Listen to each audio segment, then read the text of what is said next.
So there's a lot to unpack in this video, and it's honestly really hard to even know where to begin. I'm going to put a spoiler warning for the episode as usual, as well as for the ending of the manga, because I'm going to be talking about both. Credit to you, by the way, if you avoided manga spoilers this whole time. I'm also going to give a little disclaimer here and say that this is going to be another very unscripted video. I'll start it off like this. Attack on Titan has been a mainstream hit, regardless of whether you like it or not. We all know what it is because it has had such a huge impact on the industry. And I myself happen to be a pretty big fan of it. I first watched the show around when it was getting popular in that 2013 to 2014 period. It was just a whole new thing.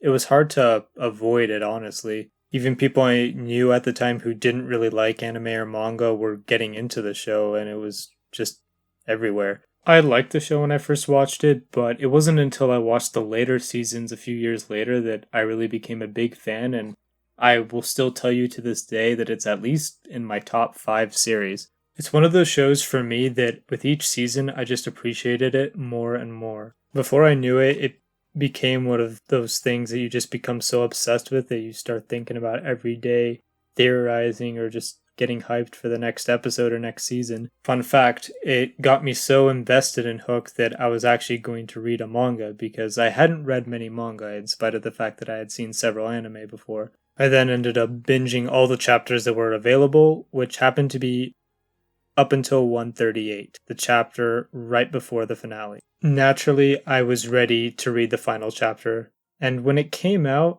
I had mixed feelings, as many still do. It's crazy to think that the release of this chapter was more than 2 years ago, because I can still remember it very clearly. I got up early in the morning to read the chapter as soon as I could, and I had a lot of mixed feelings about it, and then I checked later after going to the store, seeing a bunch of the reactions online and seeing how angry so many people were. It's one of those things that gets compared to something like Mass Effect's ending or Game of Thrones or Evangelion.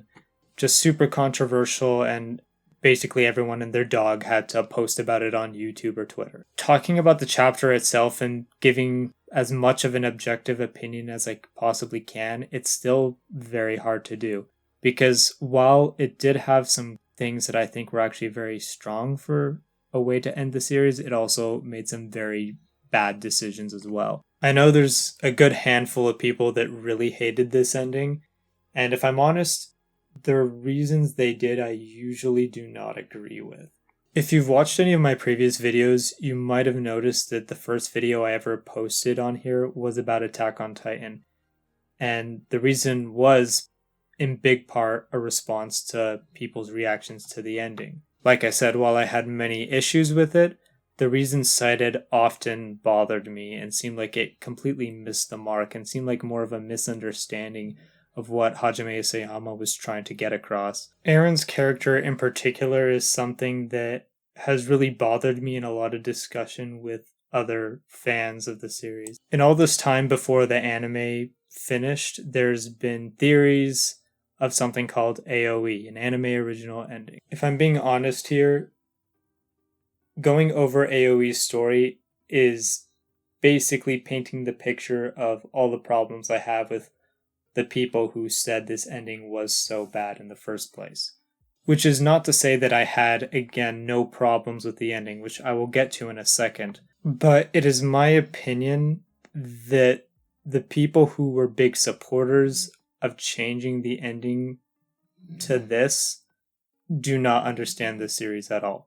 I gave an honest look at a handful of anime original ending videos because I still wanted to know and see if there was any chance that there was something better than what we actually got. But alas, I dislike it more.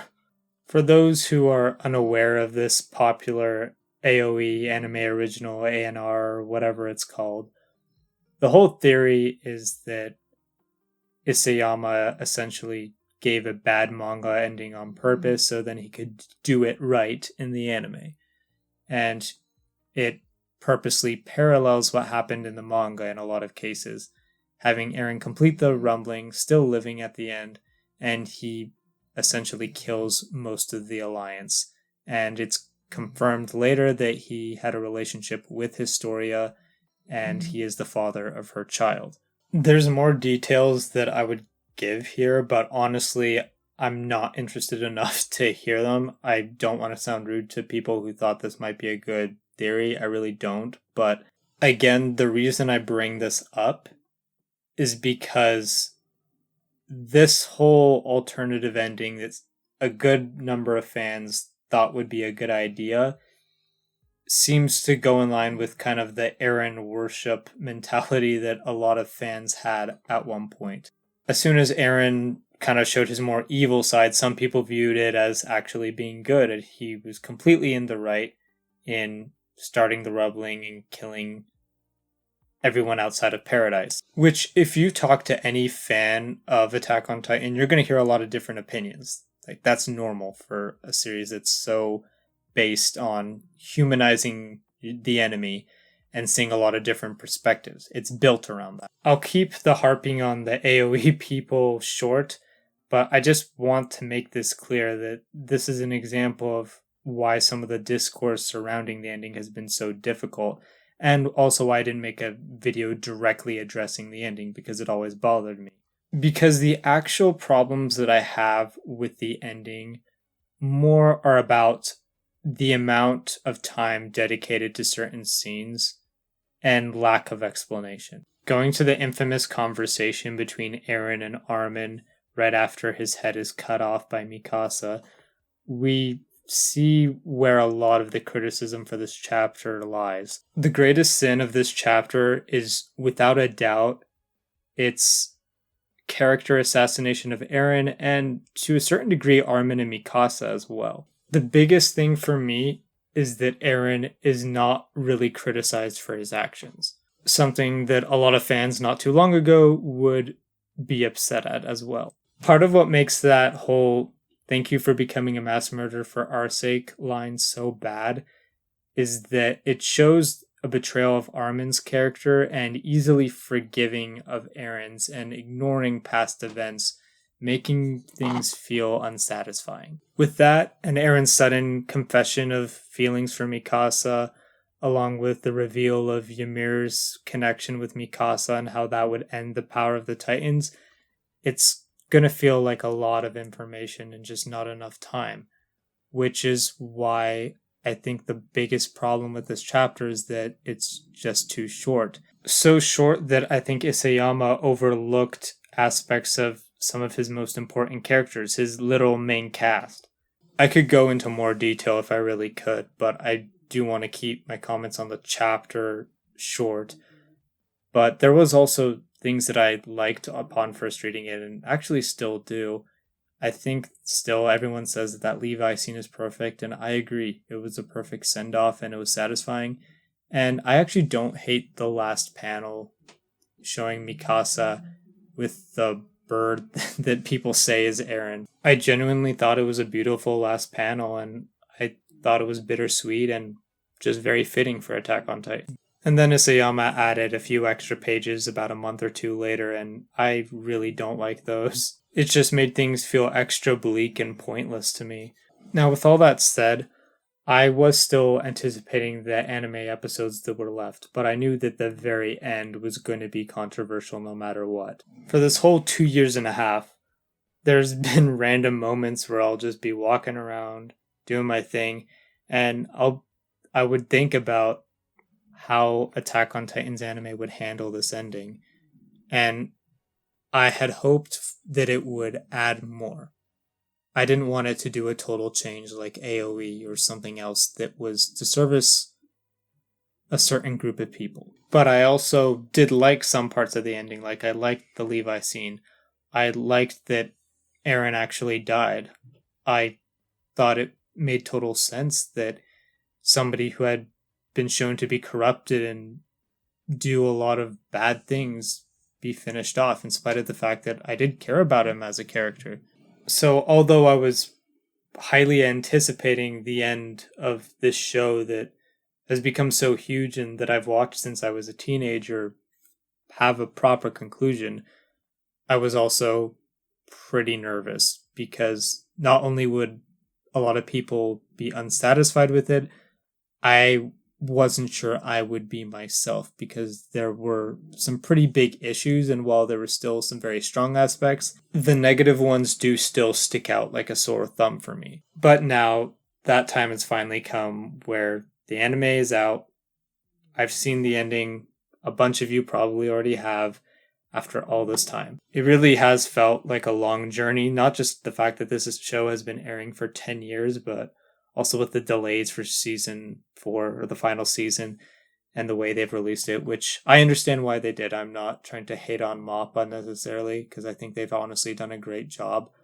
But I do agree that the release schedule has only made the wait for the ending even more painful. But now that it's finally out, what do I think of it? What do people think about it? I haven't done a full dive of the opinions on this last episode, because I knew that there would still be a lot of people who would automatically hate it because they hated the manga ending so much. I can say, as I tried to avoid too many opinions and really watch it and judge it for myself, that with my very professional opinion as a YouTuber who uploads anime and manga videos, that I genuinely really loved this ending. Now, that's not to say that I had no issues or faults with this ending, but I think this was a huge step above what we got from the manga, and I think Isayama working with MAPPA was a great move, and he recognized some of the faults with the manga and just took his time to give more breathing room and more explanation to things in this episode. Now, I'll make it clear that for the first 2/3 are generally seen as less controversial, although I know there are some people who have criticisms with those chapters, but it's not quite to the degree as 139 did. That part of the episode doesn't show a lot that differs from the manga.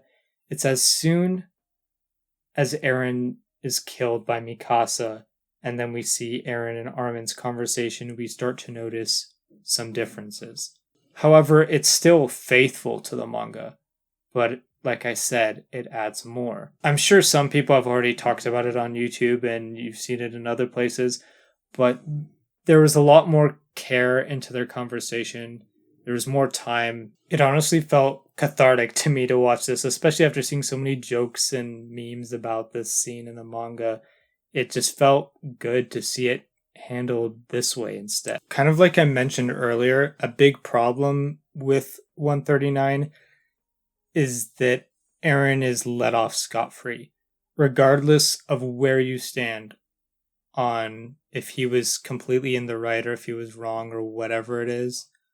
You can't deny that he did some bad things, and he ended up becoming the greatest villain in a sense. I won't get into the terminology, whether he counts as the villain or the antagonist or whatever, but the point being, he kind of became a bad dude. At first, the scene plays out just about the same. We see Eren crying that he's not going to get to be with Mikasa, and Armin calling him pathetic. And then Eren confirms what we all know about him killing 80% of humanity. And Armin rightfully is pissed, which he wasn't in the manga. He was not really criticized at all for what he did, which is perfect to me, because this is so much more in line with Armin's character. And I loved the scene where he basically kind of shoulders some of the blame with Eren and says he'll go down in hell with him. I appreciated that so much and felt it strangely touching, despite how dark that might sound.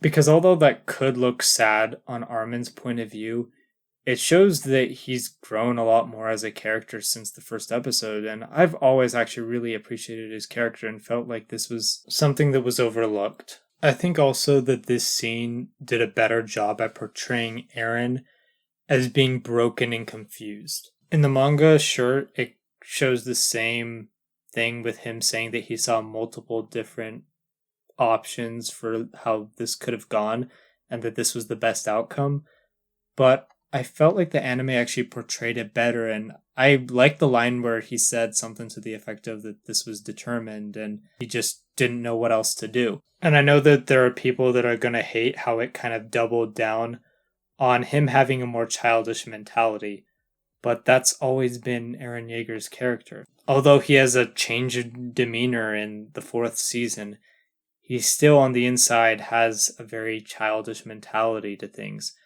And it just makes more sense to me that Eren would behave this way, as opposed to him being this mastermind and he was like Lelouch, where he did it all on purpose to unite both sides. I never cared for that interpretation of 139, and I actually like how, although that element is there, that it's handled in a very different manner, and it's a lot better here than in the manga. Now, the two issues I still have with this episode are mainly the Ymir and Mikasa connection, and maybe the twist of Bertolt being saved by Eren and the whole thing with him killing his mother. Although I'm a little more... Somehow I'm not as bothered by that one now, but I think I honestly just need to rewatch the episode again, because I literally watched it yesterday, so that might change with time.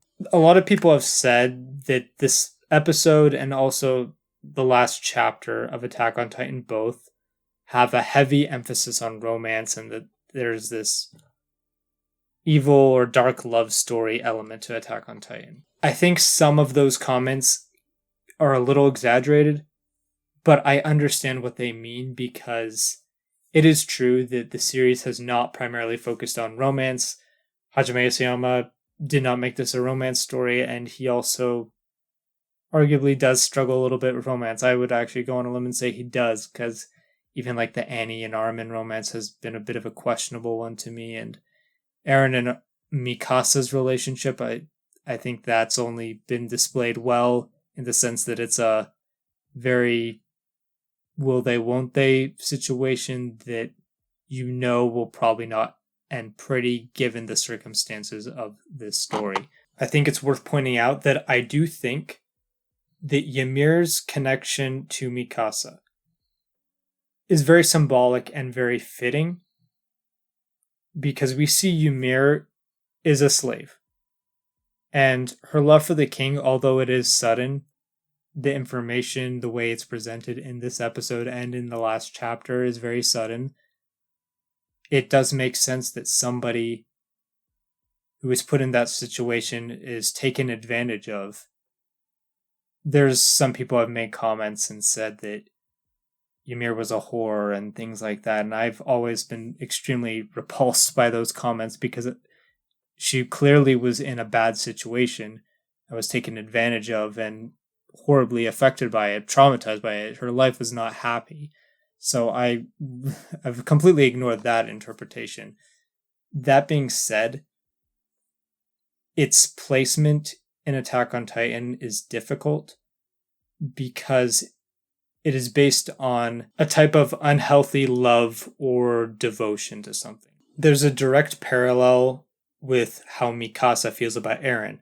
Since the beginning, she's always defended him because he saved her life. And I think that makes sense. But its placement has always been awkward in Attack on Titan, because although we've seen that dynamic between Eren and Mikasa, the overall themes of the story have still been about the cycle of hatred and the way you view your enemy and finding resolution to that. And so you can connect that in there, but its placement is still awkward. And I'm not saying that I'm upset that this happened in the first place.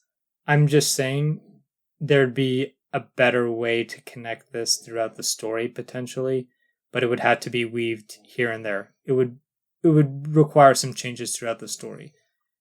And so that's one part that I still have a problem with, even though I'm not angry that it happened at all. In spite of all of that, I feel like just Mappa's dedication to the fight scenes at the beginning of the episode towards the resolution, and just adding that extra weight and dialogue to Eren and Armin's conversation in some of the scenes towards the end, that this was a much more satisfying ending to me than what we originally got, even with that issue that I still mentioned there. I would also talk about the extra pages because they were in a sense added to the very last sequence in the end credits. We see, while the credits are rolling, the city being bombed, but years later, showing that it wasn't necessarily for nothing, but war still continued and life still continuing, and the cycle always repeats. And so it didn't feel to me like it was just wasted. I remember hearing a lot of people saying after 139 ended that this means Heravin's charge was for nothing, all Aaron did for nothing, Flock was right, all this stuff, which I kind of understand, but even then I still didn't completely see it. This just makes it also more clear that the cycle of violence will always continue. That is the overarching part of Attack on Titan. And I thought that was delivered very well. And after the credits were done, we then see the child with the dog walking towards the tree, kind of implying that it could restart again and we have the Titans again. And I remember also being annoyed seeing that for the first time. And I think it's helped that we have that extra time showing that the war continues, but it didn't necessarily destroy what people did in the past. But it shows that violence will continue.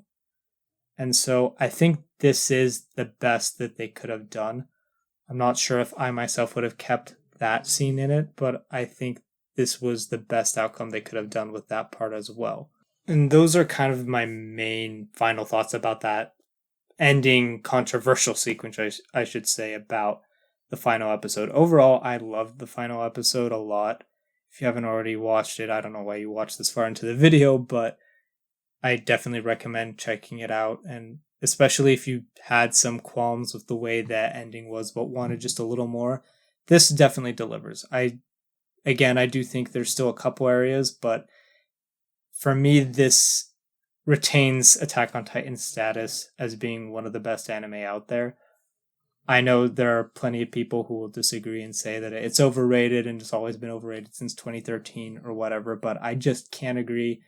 I am very adamant about my opinion on this. This series has some of the best foreshadowing throughout, and we see it pay off here as well. And we see some great characterizations that just develop towards the very end. And I'm happy that Isayama was dedicated to developing an ending that he wanted, but he did also recognize the faults, which I greatly respect. As somebody who does one day just for fun want to write a story, that's something to admire, that you kind of recognize some of those mistakes and then you try to do your best to make them better. A lot of people would say that the ending can make or break a series, and in a lot of cases, I would agree with that. There are some endings for some anime and other series as well that kind of destroy the rest of the series or destroy the rest of what came before. And although I didn't think that 139 ruined completely for me, because I felt that Attack on Titan had such a tightly written and cohesive story before that, I did think it lowered my overall rating of the series. If we're just going by numbers and how people in the future would view Attack on Titan, because we know that there are some series that are just talked about forever. Like Neon Genesis Evangelion, the last video I made, people have been talking about that for more than 2-3 decades now. It's not a series I like very much, but I also understand its impact. I understand why it was so popular and why it was such an impact on the industry. And Attack on Titan has a similar effect. It's changed the industry in Japan and outside. This is one of the biggest series worldwide. And I think it's deserving of it. And I think this ending is a lot more respectful and strengthens its legacy a lot more. People will go back throughout this series, and this ending will be something that I think more fans will like. I've seen some people who already don't like this anime ending, and although I haven't, like I said earlier, fully dived into it, I watched this final episode with a group of friends who do enjoy watching anime, and they had not read the original chapter of 139, the original ending in the manga, and they were thoroughly impressed. There was some discussion about certain aspects, but they thought like it was a very satisfying ending and appreciated the way it wrapped up. All in all, I'm very happy with this ending, and maybe some things, some of my opinions on this will change over time, but I think this is the best outcome that we could have gotten for a good ending for Attack on Titan. Again, it's crazy that it's been as long as it has, but I'm glad that I was here for the ride. I'm glad for anyone else who watched it, and I hope you guys enjoyed it too. And just share with me in the comments what your guys' thoughts. Are you sad to see Attack on Titan go? Did you not like this ending? And if so, that's okay too. Like, feel free to share. I'm not trying to shame anyone if you didn't like it, but overall, me and at least the few people that I have talked to about it have enjoyed it, and I think it strengthens the series much more. But with that said, I'll see you guys in the next video.